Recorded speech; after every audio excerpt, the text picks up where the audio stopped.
Olá pessoal, meu nome é Emily, eu sou uma estudante do último ano de Medicina e neste vídeo eu vou comentar para vocês um pouquinho de como foi minha rotina nas últimas 20 semanas pelo internato de Pediatria. Então pessoal, eu faço Medicina na Universidade Federal de Campina Grande, na Paraíba, e aqui o internato em Pediatria tem 20 semanas seguidas. Esse é o meu segundo período no internato, o primeiro foi em saúde coletiva e cirurgia, certo? Outras 20 semanas ao todo, e até já fiz vídeo sobre isso, vou colocar aqui. Bom, nessas 20 semanas de pediatria, nós estudantes trabalhamos em 4 serviços aqui da cidade, 5 semanas em cada serviço, e nesse vídeo eu vou comentar um pouquinho sobre cada um deles.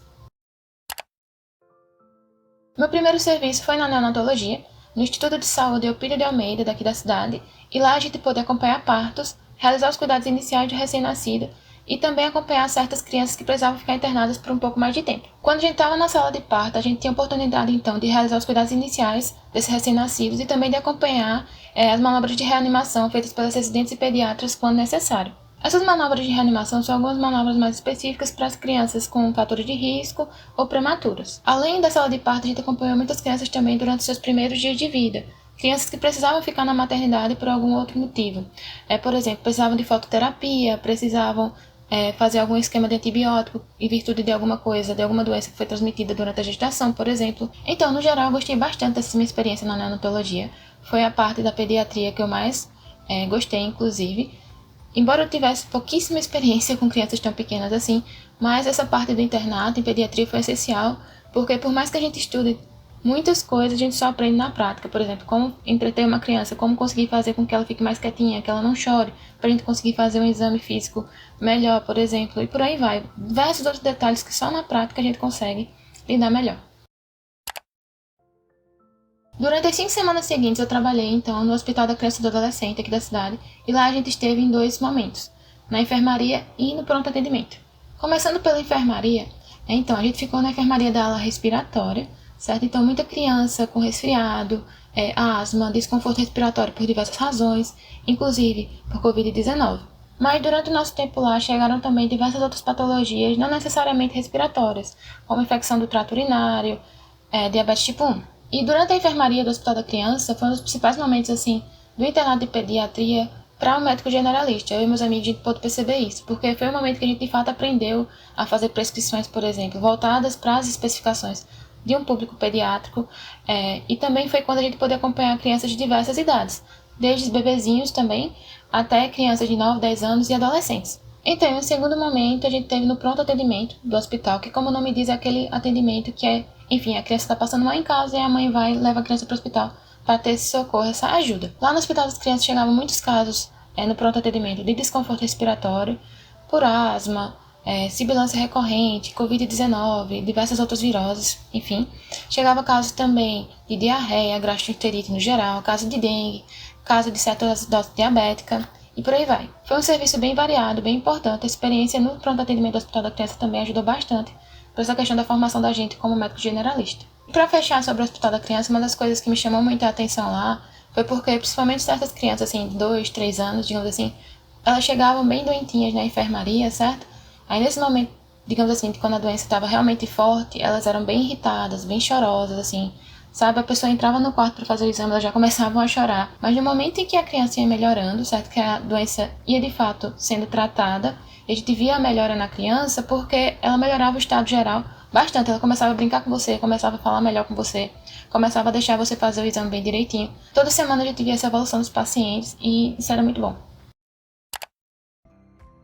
Então, pessoal, meu penúltimo rodízio na pediatria foi no hospital de trauma, que, como o nome diz, são para aquelas crianças que tiveram alguma cirurgia ou que passaram por algum episódio traumático em si, como quedas, picadas, mordidas e intoxicações também. Lá foram 2 momentos também de serviços diferentes, certo? A gente teve na enfermaria e também no pronto atendimento. Eu achei a enfermaria do trauma, de certa forma, semelhante, lembrava um pouco a enfermaria do Hospital da Criança, embora que os casos da enfermaria do trauma, claro, são diferentes, né? São casos de crianças que passaram por cirurgias, e são casos também que na pediatria a gente acompanhou mais fortemente, aquelas crianças, por exemplo, com pneumonias extensas, pneumonias resistentes a diversos antibióticos. Já o pronto atendimento do trauma foi bem diferente, eu achei, do pronto atendimento do Hospital da Criança, porque os casos que chegam lá no trauma são de fato bem diferentes, né? Porque o Hospital de Trauma daqui da cidade é referência para quedas, como eu falei, referência para mordidas de cachorro, mordida de cobra, mordida de escorpião, é referência também para intoxicações. Então, o que chegava no Hospital de Trauma era basicamente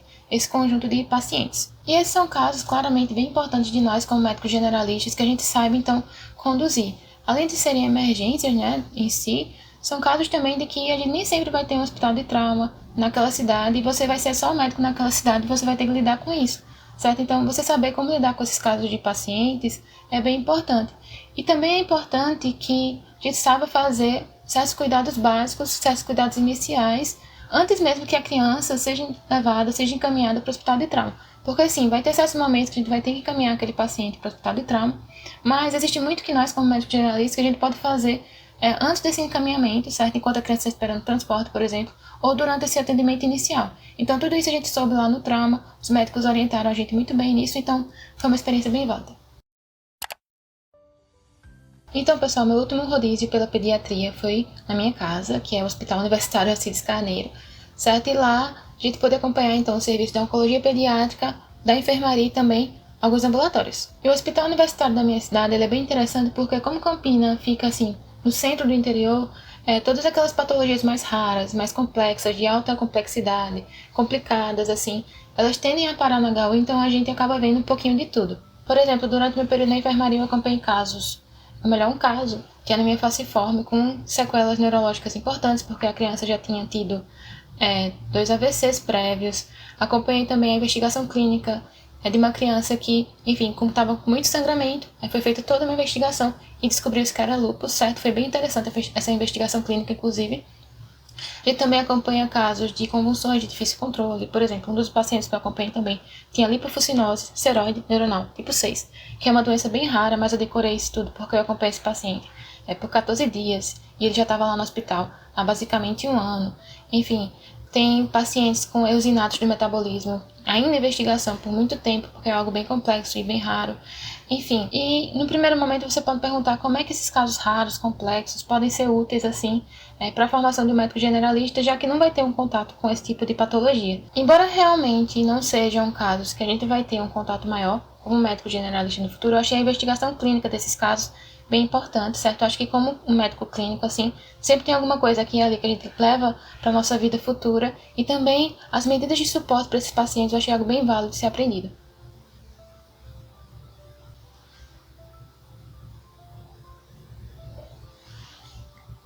Então, pessoal, foram longas 20 semanas, not gonna lie. Mas foram 20 semanas de aprendizado, de verdade, fica o clichê. Mas além disso, foram 20 semanas de muita inspiração também. Isso não é algo que só eu achei, sabe? Eu e meus amigos, a gente comentava bastante como na pediatria as pessoas são legais. E uma amiga minha até mesmo disse, os pediatras são seres humanos elevados. E é porque essa é a sensação que passa mesmo, sabe? A gente se sentiu super acolhido na pediatria. Se a gente tinha alguma dúvida, se a gente tinha algum problema, a gente sabia que, enfim, a gente tinha a quem recorrer, sabe? Então, a pediatria foi um período muito bom também nesse sentido, além da questão toda do aprendizado. E no fim das contas, uma das coisas que ficou na minha mente é que, independente da especialidade que eu siga, que provavelmente vai ser neurologia, eu vou querer ser um pouquinho como as pediatras. Bye, pessoal!